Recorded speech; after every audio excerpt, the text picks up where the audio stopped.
Ministro, o assunto do momento é essa crise do metanol que aconteceu aqui, mas antes de falar sobre isso, eu quero começar perguntando, você ajudou uma senhora num voo?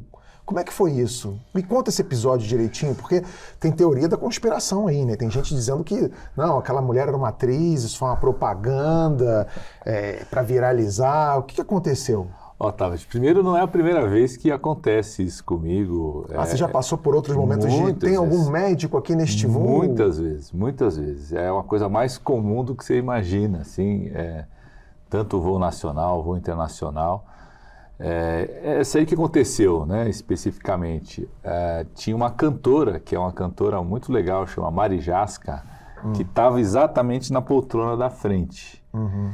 Então, quando eu percebi que a aeromoça, né, estava começando a decolar, aquele negócio de taxiar o avião, eu estava bem lá na frente, na segunda poltrona, e a comissária atendeu o telefone e começou a falar: o que foi? Alguém está passando mal? Tudo aí, você já alerta, ó, vai sobrar, você tem que estar lá junto.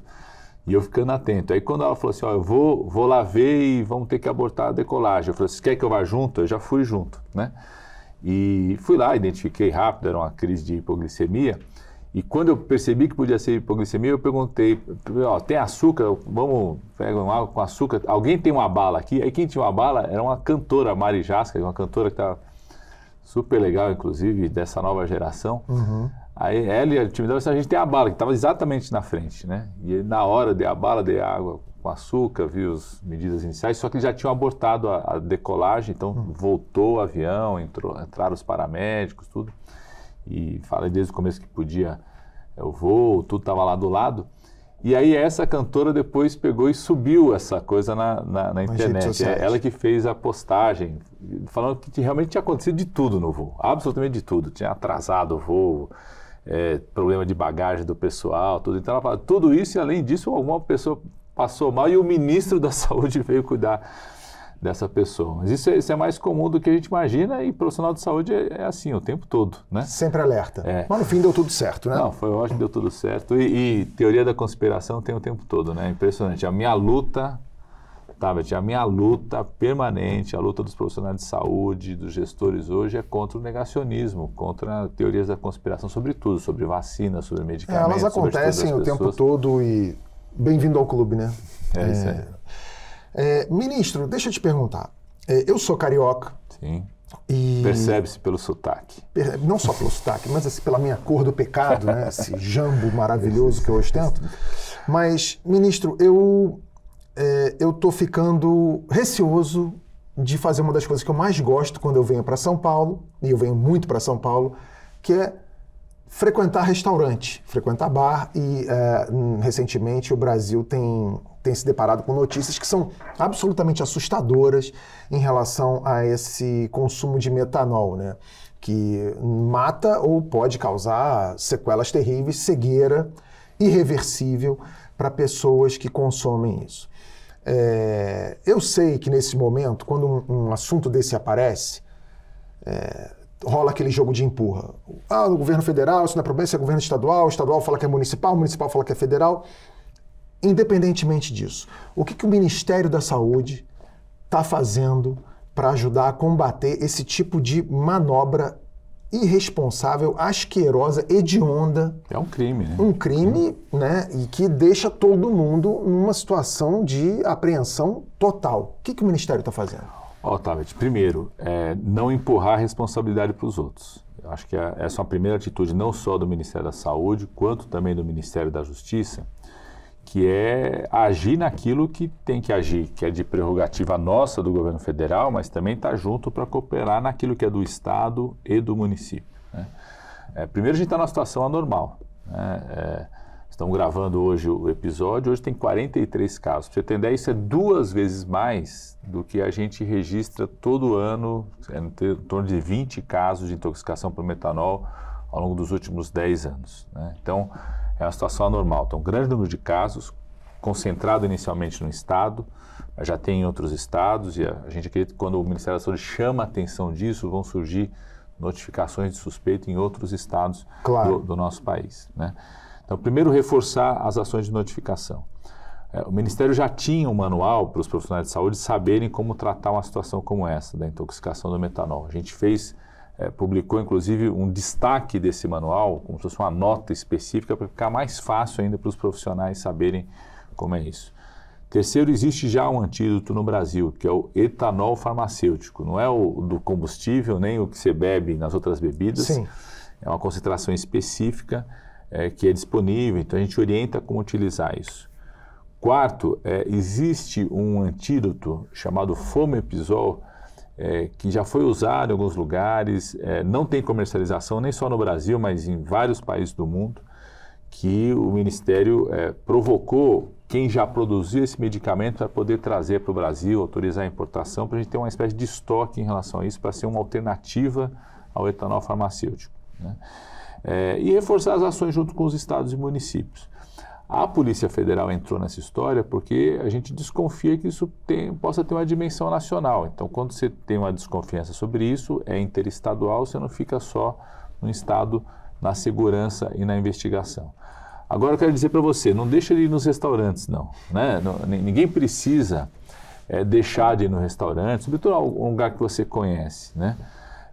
Eu tenho feito um alerta, porque nós estamos falando de uma coisa que não é algo da sua cesta básica, né? É algo que você vai tomar no lazer. Então, sim.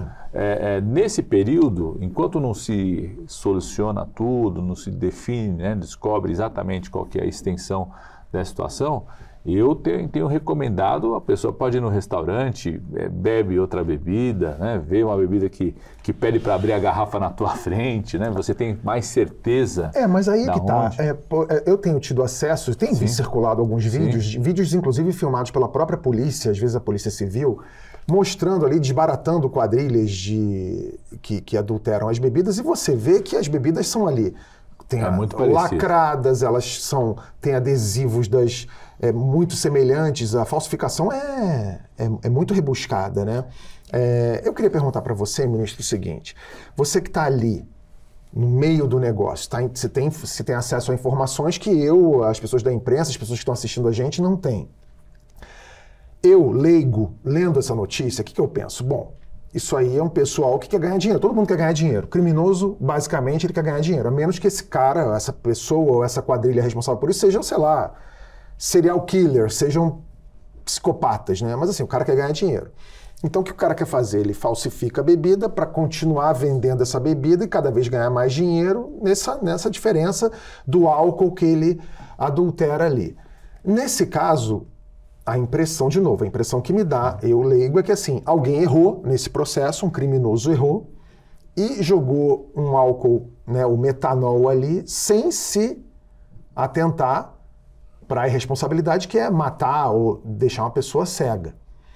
Você sabe se é isso mesmo ou se não, se é um crime com requintes de crueldade, porque tem até, falando nas teorias de conspiração, tem gente dizendo, não, isso aí é coisa do PCC e tal, já começam a... O que você tem de mais... Tablet, assim, tem que agir, eu não sou detetive, mas tem que agir igual médico. Quando você é médico, você olha para um caso, uma suspeita, você estava falando da sua dermatite aí, eu vou abrir uma série de hipóteses diagnósticas. 3, 4 possibilidades para isso. Você caminha mais fortemente com uma, mas você abre 3 hipóteses diagnósticas. A Polícia Federal, nesse momento, ela não fecha nenhuma suspeita. Então, ela trabalha desde a suspeita que pode ter sido um crime de 1 ou 2, 3 empresários, né, ou algo de pequeno impacto, ou de uma organização criminosa maior que está restrita a um estado, ou de que tem uma organização criminosa, inclusive das famosas, que encontrou uma nova forma de ganhar dinheiro, como você falou, de lavar dinheiro, através de uma atividade econômica que é falsificar, mas adulterar. Mas hoje você não tem nenhuma suspeita maior sobre qual é o caminho, mas a Polícia Federal tem que investigar absolutamente tudo, né? Não só relacionado a isso do metanol, mas outros riscos de falsificação também dessas bebidas, né? Agora, criminoso é irresponsável, né, Tabet? Você sabe que ele é irresponsável a ponto dessa vontade de ganhar cada vez mais dinheiro, poder colocar níveis muito maiores dessa substância gravíssima, né? Ou às vezes pequenas quantidades dela já é o suficiente para para afetar gravemente uma pessoa, né? Sobretudo se essa pessoa, ao beber, estava numa situação de desidratação, numa situação de pouca alimentação, você pode ter um risco ainda maior com pequenas quantidades, né? Acontece com o metanol o que acontece com qualquer bebida alcoólica, por isso a gente sempre orienta, a pessoa está bem alimentada, está bem hidratada, não significa que vai evitar os riscos de ingerir algo tão grave como o metanol, mas pode inclusive minimizar os impactos disso na vida da pessoa. Então, certamente, quem comete esses crimes não está pensando muito no que vai acontecer com aquelas pessoas ao expor essas pessoas com algo tão grave, senão não colocaria o metanol nem qualquer quantidade numa bebida como essa, né? Então, a gente aposta muito no trabalho da Polícia Federal para identificar. O Ministério da Saúde, desde o começo, a gente fez o alerta nacional, porque a gente suspeita que você possa ter outros casos em outros estados que já estão aparecendo, né, que mostra que, de fato, a gente está diante de uma situação que é anormal, mas que pode ter alastrado para outros estados do país. Eles te deram alguma previsão em que momento essa investigação se encontra, ou você não tem conhecimento sobre isso? Não. Aí a Polícia Federal abre o inquérito e faz os seus procedimentos, né, liderado pelo Ministério da Justiça. A gente está aqui na responsabilidade de cuidar da saúde das pessoas, tá certo? Sensibilizar os profissionais de saúde. Quando a gente faz um alerta como esse, tem muito profissional de saúde que não suspeitou de que aquilo tinha a ver com metanol, passa a reforçar a suspeita.